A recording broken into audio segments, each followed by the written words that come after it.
Thank you for listening to JC Radio Podcast. We're fans of music, movies, shows, and all things entertainment.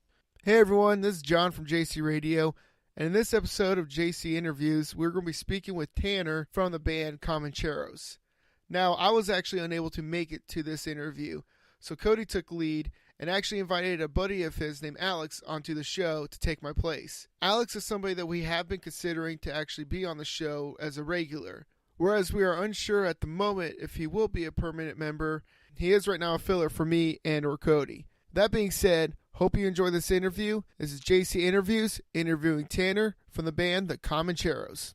All right, guys, we're here with Tanner Jones from the Comancheros. Am I pronouncing that right? Yeah, we always say Comancheros, but yeah, you can say it however you want, man. It's cool.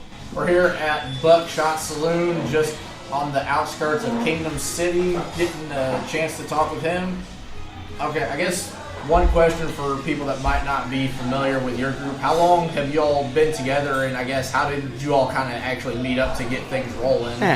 So me and Michael are the two founding members. We recorded an EP together probably 3 years ago now, just the two of us, and planned to make a band out of it.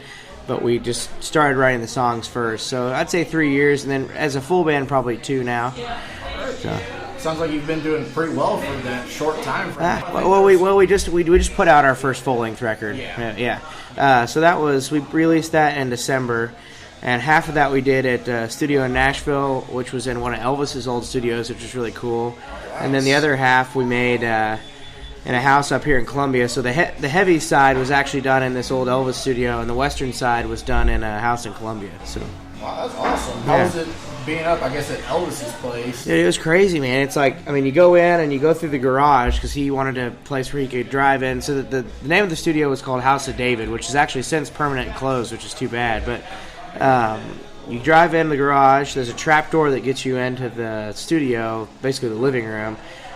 So he could drive in and nobody know he's there, and he could come up and never have to go outside. But I mean, they had the old reel-to-reels, still where he'd recorded on, like the piano on some of his records was still there. The same, big console was the same one that was there when he was there. I mean, it was really the closest I've been to any some sort of historical rock and roll thing where it's just like he went through these same channels, just awesome, crazy stuff. Give you some super chills down there. Yeah, man, really did. Yeah. How was the reception on your first full-length album? It was good, man. It was really good. It was we decided to, so we always tell the story behind Heavy and Western is we were kind of looking for a name to like call the kind of music we do, because it was always country, but it was like really heavy. We just don't want to say like country metal or metal country, because it kind of just turns everybody off. If you're into metal, you don't like country, and if you're into, for the most part, if you're country, you don't like metal. So it's like we needed to come up with something that really explain the way we sound, that we could just say really quick, and we decided to just make our first album Heavy and Western. So, well, how was, speaking of hard to distinguish which genre you're in, sure, how was that dealing with the label company going into you getting your EP produced or your album produced? Sure, yeah. Like, did you have a lot of say on it? Did the company come in and say, no, we kind of want this? Like, how was that? Yeah, I mean, for the most part, we've always had a pretty solid say on anything we've done. I mean, and the producers we've ever worked with are always pretty cool about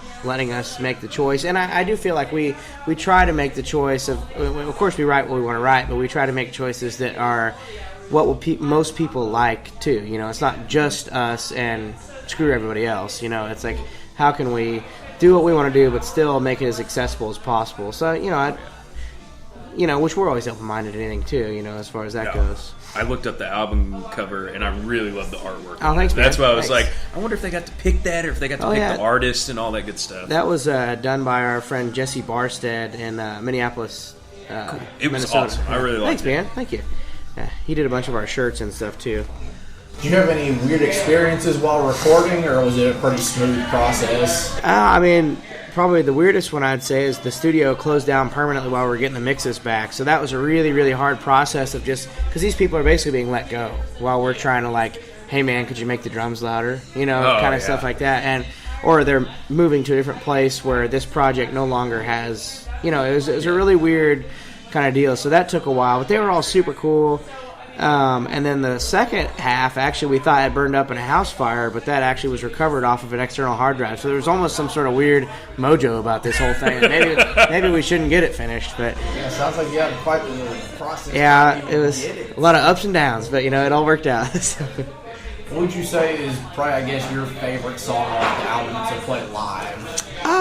I think I really like Time Machine and White Trash Throne are my two full band ones, but I've been really excited about how well we did just a straight up acoustic song on the album called Ain't Nowhere I'd Rather Be, which has been received really, really well, and a lot of people's favorite tunes, and we kind of just bring everything down really, really basic for it, and it seems to really impact a lot of people, which is cool, because for the most part, we're like a party band, but it's nice to kind of see some, us conveying emotions back and forth with people that are not just let's rage, which is always fun. But well, speaking of the party band, are there any funny or a little awkward moments when you've had some live performances that you might want to share? Oh, I mean, there's where to begin.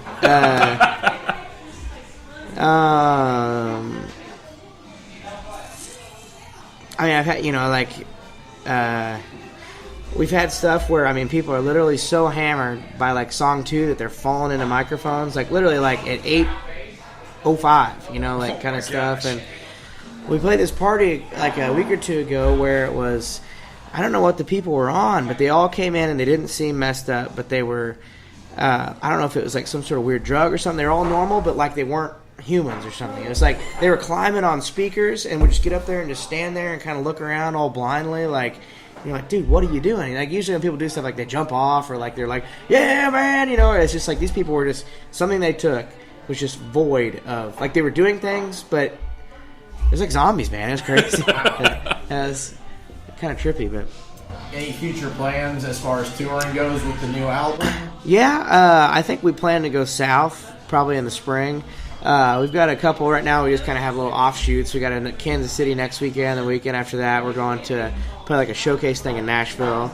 But we're really trying to plan a more of a southern. And we always go north. I went to college in Minnesota, so we usually try to go Iowa and hit up Minnesota. And that way, I know some folks up there. So, any ideal people you'd like to tour with? I'd love to hit any of the. Cody Jinks would be awesome. Whiskey Myers, Whitey Morgan, Blackberry Smoke, any of that sort of southerny country guys would be up our alley. I guess, what would you say are some of your biggest influences within the band, and then I guess your own playing style? Sure. I know you play guitar, right? Sure, yeah. I'd say the band, we model a lot after stuff of course, Skynyrd is kind of one of our big ones, and we do a lot of Merle Whalen type stuff, Merle Haggard, Waylon Jennings. We do a lot of Willie Nelson songs, so I'd say that's all kind of fused in there. Johnny Cash, that's our real old stuff, and then we like a lot of stuff like Cadillac 3 as far as stuff we look for is more modern kind of sounding things. And personally, I grew up on AC/DC. Was my first favorite band, so that was on guitar I learned all their songs before I learned anybody else's songs. Yeah. So see, it oozes through in a lot of my playing for sure. Oh yeah, I don't doubt it.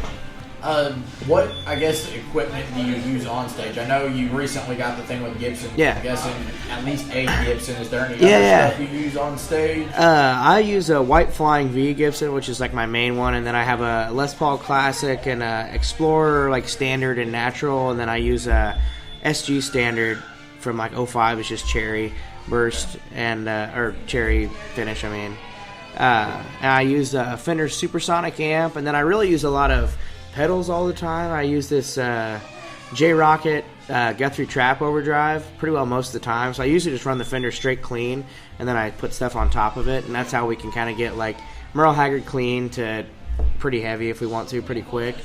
I use a Angry Charlie. I lost it. It's a company out of Kansas City, but it's a JC made 100 clone. That's really what it is. It's like a Marshall pedal. But. I guess I know you did sign that deal with Gibson recently, or at least you're working with them. What exactly are you doing with them in the works? It's also brand new. Honestly, it's I don't even really personally know the super details of it yet, but really, it's just a dream come true for me. It's the coolest thing that's ever happened to me musically is that. So it's always one step closer to it, man. yeah, we're all just kind of picking out new stuff we want to get and things like that at the moment. So Is it kind of like a sponsorship then, I guess? sort of, yeah. It's really, I mean, any of that stuff. Like I've got Spectraflex cables, and we have Dunlop now, which is cool. And but it's always just sort of a mutual. I don't even really know what you'd say. Like artist. There's a word for it. Damn it. Like a collaboration? Yeah. Essentially, like any of those things are just you're essentially. It's like what can you do for them more than it is what they do for you.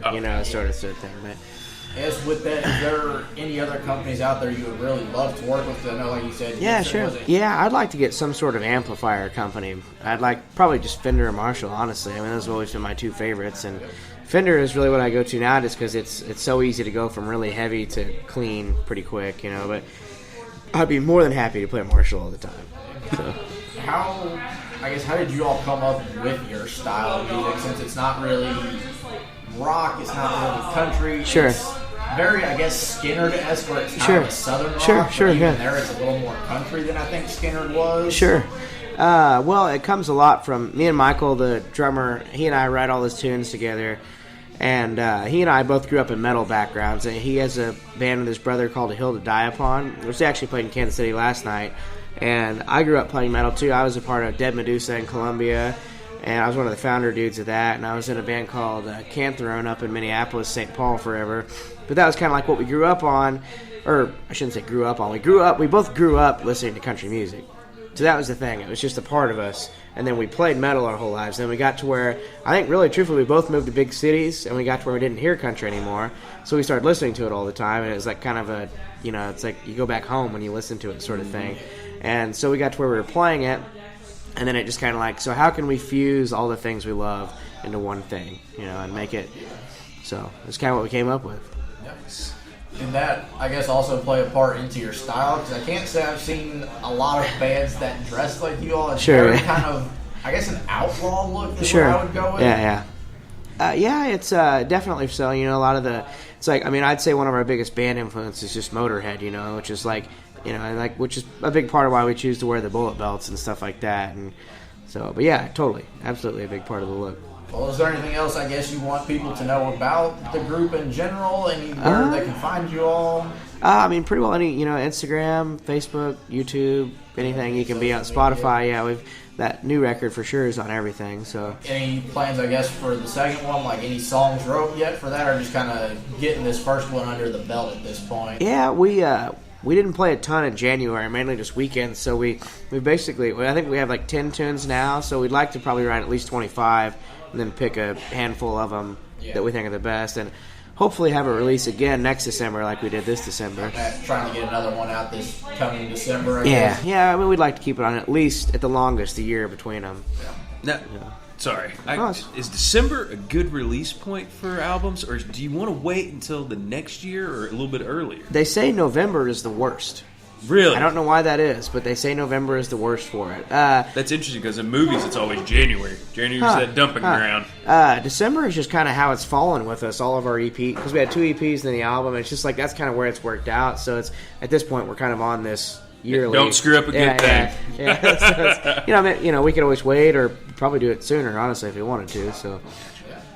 Well, thanks for talking with us, Tanner. Yeah, thank you for having us. Or me. Yeah, thanks, man. No problem.